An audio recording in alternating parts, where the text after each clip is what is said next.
오늘 말씀의 제목을 야망이냐 비전이냐라고 정해보았습니다.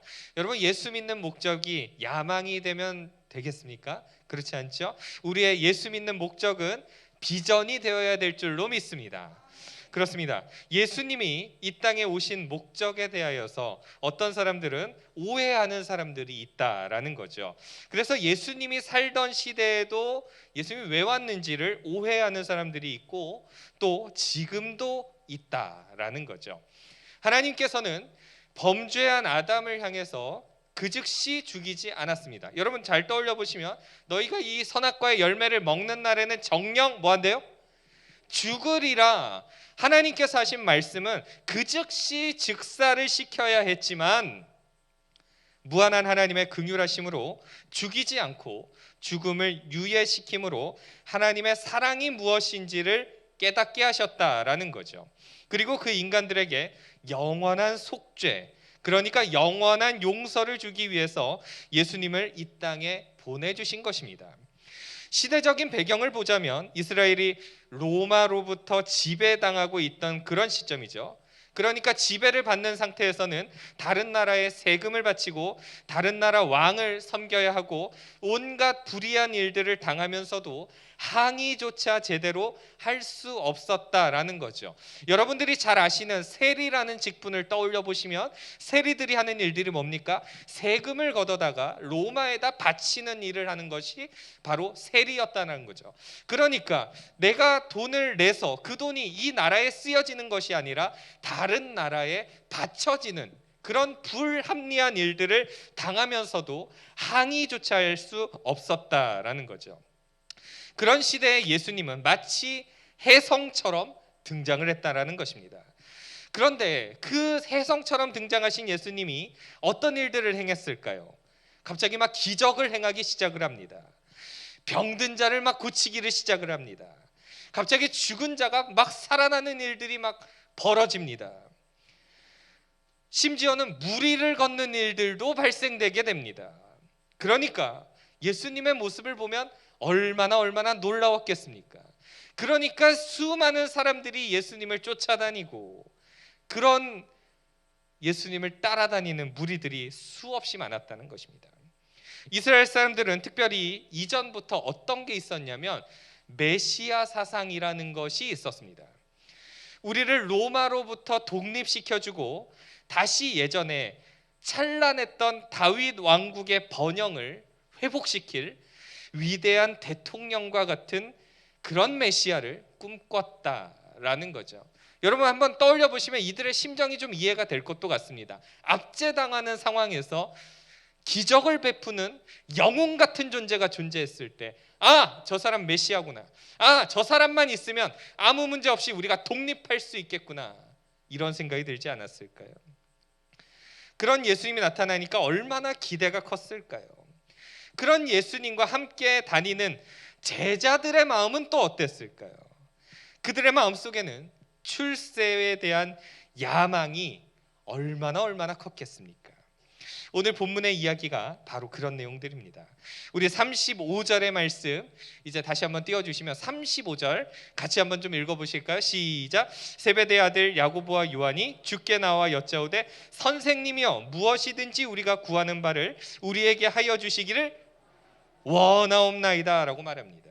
여러분 이 말에는 엄청난 욕망과 야망이 자리 잡고 있습니다. 지금까지 예수님이 행했던 기적들을 보니까 내가 무언가를 요구하면 충분히 들어줄 수 있을 것 같다라는 생각이 들었습니다. 게다가 지금까지 이들이 열심히 제자의 역할들을 감당하지 않았을까 추측해 볼 수 있습니다. 그러니까 내가 이만큼 했으니 당연히 요구하면 들어주시겠지라고 하는 생각이 그들 가운데 있었던 거죠. 보상 심리가 작용했던 겁니다. 그래서 예수님께서 말씀하십니다. 그래, 한번 드러나 보자. 무슨 말을 하는지 너희가 뭘 원하니 한번 드러나 보자 라고 했더니 이제 이들이 이런 말을 합니다. 37절의 말씀을 보시면 이런 내용이 나옵니다. 여짜오되 주의 영광 중에서 우리를 하나는 주의 어디요? 우편에, 하나는 좌편에 앉게 하여 주옵소서. 제가 41절도 같이 띄워달라고 했는데 41절을 보면 10 제자가 듣고 색깔을 보니까 어떤 반응이에요 여러분?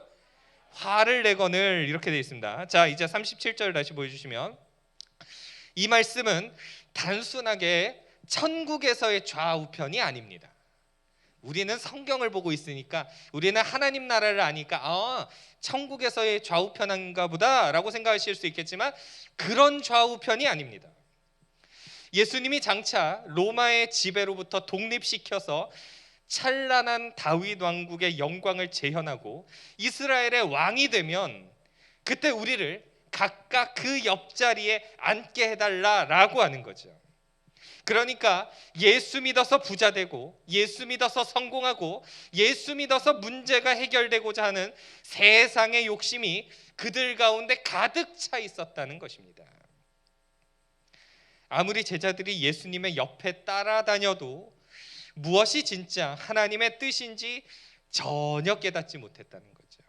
그러면 아까 41절 다시 보여주시겠습니까? 뒷부분 41절. 네, 자, 잘 보십시오. 그러면 자, 이들이 이런 부탁을 했을 때 10 제자들은 왜 화를 냈을까요?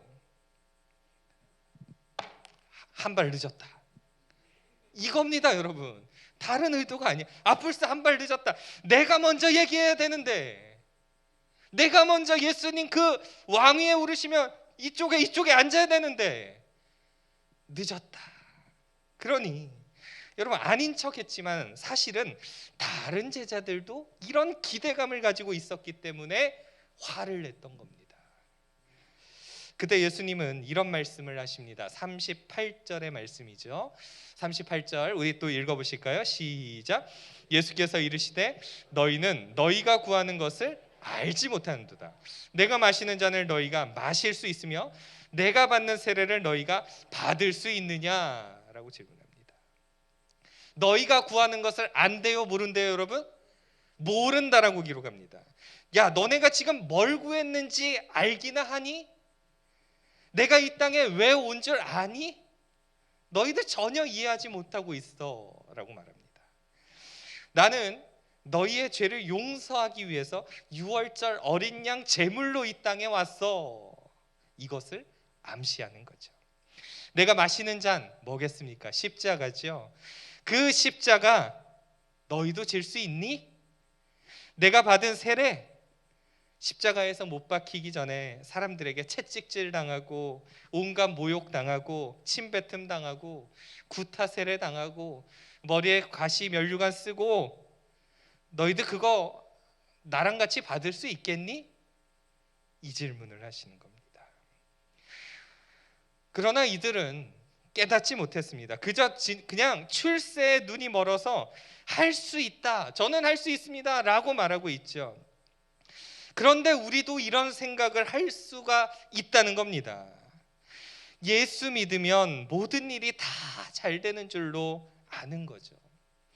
안 되던 일이 풀리고 막혔던 문제가 전부 해결될 것이라고 믿는 것입니다. 그래서 거기에 야망을 품고 11조 헌금을 내고 건축 헌금을 내고 봉사를 하는 겁니다. 여기에 뭘 품었다고요?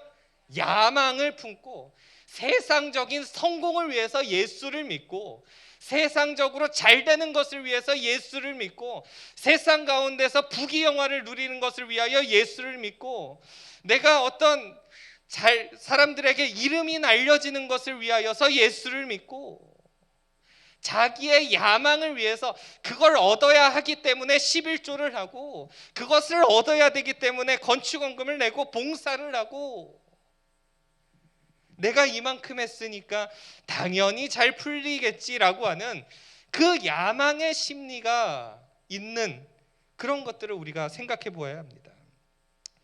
그러나 그것은 결국 내가 한 만큼 돌려받겠다라고 하는 보상 심리가 작용하는 거죠. 마치 108배를 하고 고행을 하고 치성을 드리는 무속신앙과 다른 것이 없다라는 겁니다. 예수를 이용하여 나의 야망을 이루고자 하는 것이죠. 나의 욕심을 이루고 나의 기도 제목을 이루는 것으로 예수를 이용하는 것입니다. 이런 사람들이 자기 뜻대로 되지 않으면 이렇게 말합니다. 예수 믿어도 별거 없네. 예수 믿으면 다 잘 되는 줄 알았더니 예수 믿어도 별거 없네 하면서 떠나버리는 것입니다. 그러나 예수님이 이 땅에 오신 목적은 그것이 아니라는 겁니다. 십자가의 죽음을 통해 은혜로 살아가는 삶을 깨달으라는 것이죠. 그 은혜를 알게 되면, 그 사랑이 얼마나 큰지를 우리가 알게 되면, 십자가의 헌신과 사랑이 얼마나 위대한 것인지를 알게 되면 내가 한 게 얼만데요? 라고 교만하지 않는다는 것입니다. 그렇게 사는 사람은 그 은혜가 너무 감사해서 헌신이 나오고 헌금을 드리고 하나님이 기뻐하시는 일들을 하게 되는 것입니다. 세상에서 잘되는 복을 받기 위해 헌금하고 봉사하는 것이 아니라 순서가 바뀌어서 구원의 은혜가 너무 감사해서 헌금하고 봉사하는 우리들이 되어야 될 줄로 믿습니다. 순서가 바뀌어야 돼요. 내가 잘되기 위해서 헌금을 하는 게 아니라 그 은혜가 감사해서, 주신 은혜가 너무 감사해서 예물을 드리는 것이, 그것이 하나님 기뻐하시는 모습이다라는 거죠. 나 같은 사람을 위해서 십자가에서 죽어주신 예수님의 사랑이 너무 감사해서 헌신하는 겁니다. 야망을 이루기 위해서 예수를 믿는 것이 아니라 야망을 비전으로 바꿔주신 예수님께 감사해서 헌신하고 예물을 드릴 수 있는 저와 여러분 모두가 되어지기를 간절히 소망합니다. 나에게 받은 사랑, 나에게 주신 사랑이 너무 감사하기에 드리는 거지요. 생각해 보시면 우리가 누군가로부터 큰 은혜를 받으면, 누군가로부터 큰 사랑을 받으면 자연히 그 사람에게 나도 무언가를 주고 싶어 하지 않습니까? 여러분, 보답하고 싶어 하지 않습니까? 하나님을 향한 사랑이 이와 같아야 된다라고 하는 거죠. 만약에 어떤 사람한테 내가 잘 보이기 위해서, 내가 이 사람을 통하여서 내가 승진하기 위하여서 내가 이 사람을 향해서 잘해준다, 의도가 너무 다르다는 거죠. 주신 은혜가 감사해서 드리는 것이 우선이다라는 거죠. 그래서 예수님은 40절에 보면 이런 내용이 등장하고 있습니다. 40절 같이 또 읽어보실까요? 시작. 내 좌우편에 앉는 것은 내가 줄 것이 아니라 누구를 위하여 준비되었든지 그들이 얻을 것이니라. 아멘. 여러분, 예수 믿는다는 것은 성공이 보장된 삶이 아닙니다. 만약에 성공이 보장된 삶이라면 요셉이 왜 감옥에 들어갔을까요? 왜 그런 위기들을 만났을까요? 성공이 보장된 삶이라면 다니엘이 왜 사자굴에 들어갔을까요? 성공이 보장된 삶이라면 다니엘의 세 친구가 왜 풀무불에 들어갔을까요? 예수 믿는 것이 성공이라면 다윗이 왜 맨날 사울의 살해 위협을 피해서 도망 다녀야 됐을까요? 예수 믿는 것이 성공이라면 왜 스데반은 돌에 맞아서 죽었을까요, 여러분? 그들은 그런 상황들 속에서도 여전히 나를 도우시는 하나님의 은혜를 잊지 않았던 것입니다. 그렇게 주를 신실하게 바라보는 사람은 어떤 위기를 만나도 흔들리지 않는 믿음을 소유하는 것이죠. 그런 믿음을 소유한 사람만이 예수님의 좌우편에 앉을 수 있다라는 것입니다. 성경은 처음부터 끝까지 하나의 주제를 가지고 있는데 그것은 바로 신실한 믿음입니다. 그 신실한 믿음을 주님 앞에 서는 날까지 끝까지 유지할 수 있느냐라는 질문을 오늘 우리 모두에게 던지고 계십니다. 그렇게 은혜로 사는 사람은 자기를 내세우지 않죠. 자기를 자랑하지 않습니다. 내가 먼저 이익을 봐야겠다라고 싸우지 않습니다. 예수님이 왜 제자들의 발을 닦아주셨을까요? 너희가 이 세상에서 가장 가치를 두어야 할 것은 세상의 출세와 성공이 아니라, 야망이 아니라 그 은혜를 깨닫고 겸손히 남을 섬기는 것이다. 이것을 알려주시기 위함입니다. 그러므로 오늘 본문 43절에서 44절까지는 이런 내용이 등장하고 있습니다. 또 같이 읽어보실까요? 시작. 너희 중에는 그렇지 않을지니 너희 중에 누구든지 크고자 하는 자는 너희를 섬기는 자가 되고 너희 중에 누구든지 으뜸이 되고자 하는 자는 모든 사람의 종이 되어야 하리라. 아멘. 예수님이 이 땅에 오신 목적은 로마를 정복하고 이스라엘의 군사를 통솔하는 왕이 되는 것이 아닙니다. 오히려 가장 낮은 모습으로, 섬기는 모습으로, 종의 모습으로 오셔서 십자가에 달려 죽으시고 다시 부활하심으로 진정한 왕이 누구인지를 깨닫게 하기 위함이었습니다. 제자들도 예수님의 말씀이 무엇인지 오늘 본문에서는 깨닫지 못했지만 부활하신 예수님을 만났을 때 비로소 깨달았습니다. 이스라엘의 독립을 위해서 오신 것이 아니라 예수 믿어서 잘 먹고 잘 사는 것으로, 그것 때문에 예수님이 오신 것이 아니라 우리 모두의 죄를 용서하시고 천국에 들어가게 하기 위하여 오셨구나, 이것을 알게 된 것입니다. 45절에는 이런 말씀이 등장하고 있습니다.